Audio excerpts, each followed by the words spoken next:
అందరికీ నమస్కారం. చింత సచ్చిన పులుపు చావలేదని కేటీఆర్కి చంద్రబాబు గారి దెబ్బతో ప్రభుత్వం పడిపోయినా ఇంకా ఎకిలి మాటలు ఎకిలి చేష్టలు పోలా. గత తెలంగాణలో ఎన్నికల ముందు చంద్రబాబు గారిని అరెస్ట్ అయితే అక్కడ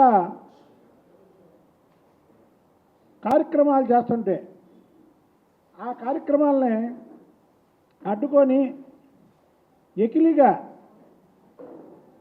మాట్లాడినటువంటి కేటీఆర్ ఈ రాష్ట్రంలో కాదు పక్క రాష్ట్రంలో చేసుకోండి అని ఒకే ఒక్క మాటకి నీ ప్రభుత్వం కుప్ప కూలిపోయింది.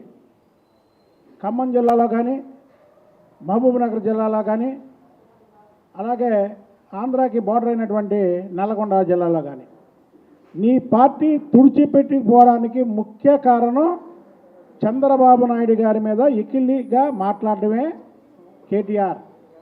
అలాగే నీ తండ్రి ఒకసారి చంద్రబాబు నాయుడికి హిందీ భాష రాదు, ఇంగ్లీష్ బాగా రాదు అని మాట్లాడాడు. చంద్రబాబు నాయుడు కటౌట్ చాలు, భారతదేశం కాదు ప్రపంచ దేశాల్లో చంద్రబాబు నాయుడు గారి కటౌట్ చాలు. ఇప్పుడు ఇవన్నీ ఎందుకు చెప్తున్నానంటే మొన్న పెట్టుబడుల గురించి మాట్లాడుతూ నువ్వు ఆఖరికి ఆంధ్రప్రదేశ్కి కూడా వచ్చినాయి కానీ ఇక్కడ రాలేదన్నావు. ఆఖరికి ఆంధ్రప్రదేశ్ ఏంటి? భారతదేశంలో తమిళనాడుకి చెన్నై ఉంది, తెలంగాణకి హైదరాబాద్ ఉంది, పశ్చిమ బెంగాల్కి కలకత్తా ఉంది, మహారాష్ట్రకి ముంబై ఉంది, కర్ణాటకకి బెంగళూరు ఉంది. కానీ ఆంధ్రప్రదేశ్కి చంద్రబాబు నాయుడు అనే బ్రాండ్ ఉంది.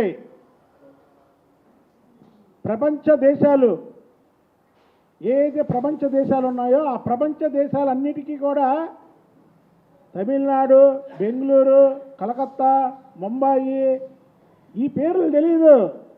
హైదరాబాదు చంద్రబాబు నాయుడు గారి పేరు తెలుసు. కాబట్టి ఆయన అరెస్ట్ చేస్తే ప్రపంచ దేశాల్లో దాదాపు 100 దేశాల పైనే అక్కడ నిరసనలు చేశారు. అది చంద్రబాబు గారి స్టామినా. నీ నోటుదోల వల్ల ప్రభుత్వాన్ని పోగొట్టుకున్నావు. మళ్ళీ ఇప్పుడు ఆఖరికి ఆంధ్రప్రదేశ్ అని ఇక నీ జీవితంలో ప్రభుత్వం రాకుండా చేసుకునేలాగా ఉన్నావు. ఇప్పుడు మీ ఇంట్లో వాళ్ళు కోళ్ళలో మాట్లాడతారు, కేజీ నెయ్యి, అర కేజీ పంచదార. కవిత గారు ఆమె చాటింగ్ చేసినప్పుడు ఢిల్లీ నుంచి మందు బాటిల్ ఇక్కడ తెప్పించడానికి ఏంటంటే కోడి పెట్టుకున్నారు. కేజీ నెయ్యి అంటే ఎన్ని 100 కోట్లు వైన్ అనేది.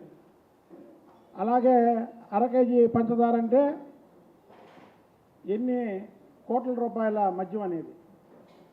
అలా పెట్టుకొని మీరు ఈడీకి అడ్డగోలుగా దొరికిపోయినటువంటి వ్యక్తులు మీరు. ఇవాళ మా రాష్ట్రంలో మీ మీద పెట్టడం అంటే మీరు అనవసరంగా కెలుక్కుంటున్నారు. మీరు చంద్రబాబు నాయుడు గారి పేరెత్తి, రాష్ట్రం పేరెత్తి. ఏమైంది ఇప్పుడు? మీరు మీ రాష్ట్రంలో మీ రాజకీయాలు మీరు చేసుకోండి. చంద్రబాబు నాయుడు గారి పరిపాలిస్తున్నటువంటి ఆంధ్రప్రదేశ్ని నోటి ద్వారా ఏదన్నా వాగారనుకోండి, మీకు ప్రజలు తగిన శాస్తి చేస్తారు. మీ దగ్గర గెలిచినటువంటి 39 మంది ఎమ్మెల్యేలు కూడా అందులో దాదాపు 15 మంది ఏదైతే మా ఆవిడ గాంధీ కానీ, ఎమ్మెల్యే గాంధీ కానీ, అలాగే ఇంకా చాలామంది మిత్రులు ఉన్నారు.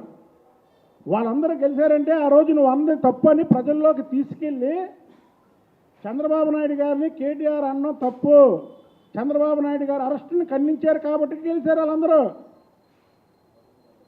లేకపోతే నీకు ఆ 39 సీట్లు కూడా వచ్చాయి కావు. పక్కా కాంగ్రెస్, కోమటిరెడ్డి వెంకటరెడ్డి చంద్రబాబు నాయుడు గారు అరెస్టుని ఖండించాడు కాబట్టి నల్లగొండ స్లీప్. చంద్రబాబు నాయుడు గారు ఏదో మీ రాష్ట్రం వదిలి ఆంధ్రప్రదేశ్ని పరిపాలిస్తున్నాడని మీరేదో నోటుకొచ్చినట్టు చంద్రబాబు నాయుడు గారి గురించో లేదా ఈ రాష్ట్రం గురించో మాట్లాడారనుకో, మీకు రానున్న రోజుల్లో సిరిసిల్లలో కూడా నువ్వు గెలవు. చంద్రబాబు నాయుడు గారికి తెలుగు ప్రజలే కాదు, ఈ భారతదేశంలో ఉన్నటువంటి అన్ని మతాలు, అన్ని భాషల్లో కూడా చంద్రబాబు గారికి ఒక ఇమేజ్ ఉంది. నువ్వు రేపు కానీ మాట్లాడేవానికి ఇంకొకసారి మాట్లాడితే నువ్వు సిరిసిల్లలో కూడా గెలవు. అది చంద్రబాబు నాయుడు గారి పవరు. మీ నాన్నగారికి తెలుసు అది. చంద్రబాబు నాయుడు గారి గురించి మీ నాన్నగారికి తెలుసు. మీరు ఒకసారి పడ్డారు, అసలు లెగుస్తారో లేగలేరో అనే దీంట్లో ఉన్నారు. చంద్రబాబు నాయుడు గారు ఓడినా ఎన్నిసార్లు గెలిచాడు? జగన్మోహన్ రెడ్డి వికృత చేష్టలతో చంద్రబాబు నాయుడు గారిని ఎన్నో ఇబ్బందులు పెట్టి లేనిపోని కేసులో లోపలికి వెళ్తే ఏమైంది చెప్పండి? జగన్మోహన్ రెడ్డి లోపలికి వెళ్తే ఏమైంది? 1,00,000 కోట్లు దోచుకున్నాడు, లోపలికి వెళ్ళాడు అన్నారు ప్రజలు. అదే చంద్రబాబు నాయుడిని అన్యాయంగా లోపల జైల్లో వేస్తే ఏమన్నారు? అని అన్యాయంగా వేశారు చంద్రబాబు నాయుడిని. చంద్రబాబు నాయుడు గారు అవినీతికి దూరంగా ఉంటాడు, చంద్రబాబు నాయుడు గారికి ఇలాగ వేయడం ఏంటని ప్రజలందరూ కూడా ముక్త కంఠంతో ఖండించడమే కాకుండా రోడ్డు మీదకి వచ్చారు. రాజమండ్రి నుంచి విజయవాడ రావడానికి 2 గంటల కారులో, చంద్రబాబు నాయుడు గారు రావడానికి 1 రోజు పట్టింది. అది క్లియర్ చేస్తే జన సముద్రంలోంచి వచ్చాడు ఆయన. ఒకసారి చూసుకో వీడియోలు. చంద్రబాబు గారి గురించి మాట్లాడేటప్పుడు ఒకసారి మీ నాన్న కూడా అడిగి, ఒకసారి మీ నాన్న నోరు చేరాడు అలాగే, ఏమని హిందీ రాదు, ఇంగ్లీష్ రాదు అని. చంద్రబాబు నాయుడు గారు నుంచుంటే చాలయ్యా, ఆయన కటౌట్ చాలు, చంద్రబాబు గారు కటౌట్ చాలు ఈ భారతదేశానికి. కాబట్టి మీరు ఒళ్ళు దగ్గర పెట్టుకొని మాట్లాడండి. ఈ రాష్ట్రం గురించి కానీ లేదా చంద్రబాబు నాయుడు గారి గురించి కానీ మాట్లాడేటప్పుడు ఒళ్ళు దగ్గర పెట్టుకోకపోతే ఆఖరికి నీకు సిరిసిల్లలో కూడా నీ ప్రజలు నిన్ను ఓడిస్తారు. ఒకవేళ ఎన్నికలు కూడా లేటుగా ఉన్నాయంటే నువ్వు సిరిసిల్ల వెళ్తే అక్కడి నుంచి తరిమి కొడతారు అని తెలియజేస్తుంది.